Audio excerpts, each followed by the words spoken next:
connection for compression helical springs are suitably formed in order to apply load. Various forms of end connection are shown in figure 7. احنا عندنا هاي الاربع حالات، وفي فيجر 7 الحالة الاولى اللي هي البلين اندز اللي هي النهايات العدلة، مو العدلة، النهايات خلينا نقول الطبيعية او على طبيعتها السبرينج، يعني على نفس الهيليكال، نفس الزاوية يستمر النهايات. ولهذا هذا السبرينج من تخليه واقف ما يقدر يوقف، راح يميل، ما يقدر يوقف بصورة مستقيمة، فنسميه البلين اندز. ثاني نوع اللي هو الجراوند اند، مثل ما تشوفون انه النهايات صاير بيها قطع، ولكن ايضا هذا القطع هو باستمرار زاوية الميل، فايضا من تخلي السبرينج راح يميل، ما يقدر يوقف بصورة مستقيمة. الحالة الثالثة اللي هي السكويرد اند، اللي هي النهايات مال السبرينج ما لاعبين بيها، مجرد احنا معدليها بحيث تصير بصورة هوريزونتال مستقيمة وأفقية، بحيث السبرينج من تخليه يقدر يوقف بصورة مستقيمة.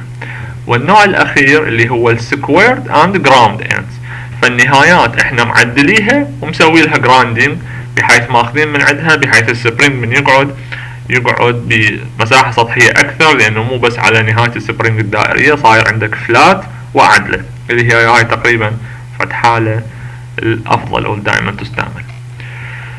زين، عندي فشي هنا نسميه الانأكتيف كويلز أو عدد الحلقات الغير نشط، لأنه عندي مثل ما تشوفون هاي بالنهايات عندي فد نص حلقة منها وعندي نص حلقة منها، لأني ما تدخل بالحساب.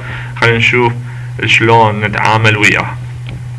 In all springs, the end coil produce an eccentric application of the load, increasing the stress on one side of the spring.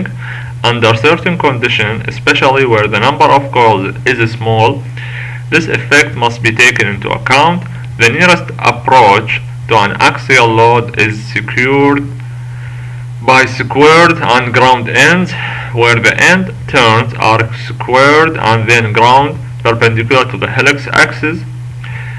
It may be noted that part of the coil which is in contact with the seat does not contribute to the spring action. فإذا هاي النهايات هي ما راح تساهم بالspring action, and hence the term as inactive coils. فإذا هذه نسميها الحلقات الغير النشطة أو الحقيقة يعني ما تدخل بالحساب. The terms which impart spring action are known as active coils، والبقية نسميها الحلقات الفعالة. As the load increases, the number of inactive coils also increases due to the seating of the end coils, and the amount of increase varies from 0.5 to 1 turn as usual working load. The following tables shows the total number of turns, solid length and free length for different type of end connection. فإذا هذا الجدول اللي يحكي عليه هذا، خلينا نشوفه اللي هو table 3. Total number of turns, solid length and free length for different type of end connection. هذا مصنف على ال end connection الأربعة اللي هي ال plane ends, ground ends, squared and ground ends. عندي لكل وحدة أكو total number of turns ال n dash اللي نستعمله حتى نوجد ال free length وال solid length. فبالحالة ال plane ends ال n dash هي نفسها ال n، وكذلك في الجراوند. اما بالسكوير فالان داش تساوي الان بلس 2. شنو فرق الان على الان داش؟ صار عندنا هسه الان نسميه number of active turns، يعني عدد الحلقات اللي تدخل بالحساب. فاذا اكو فرق، مرات مو كل الحالات تدخل بالحساب، مو كل الحلقات تدخل، اكو بعضها لا تدخل. والفري لينث لكل حال عندي هذا القانون، وكذلك عفوا السوليد لينث والفري لينث. جوا الجدول عندي الان هي النمبر اوف اكتيف كويلز، بينما الان داش ترى هو التوتال، والبي اللي هي البيتش اوف ذا كويلز and small deal diameter of the spring wire. طبعا كل هاي راح تبين عندنا بالامثله من نبدي نحل. اوكي، ذاك هذا الكلام كله ايضا هو for compression. هسه راح يجي على التنشن.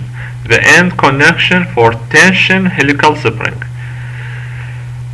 The tensile springs are provided with hooks or loops as shown in figure 8.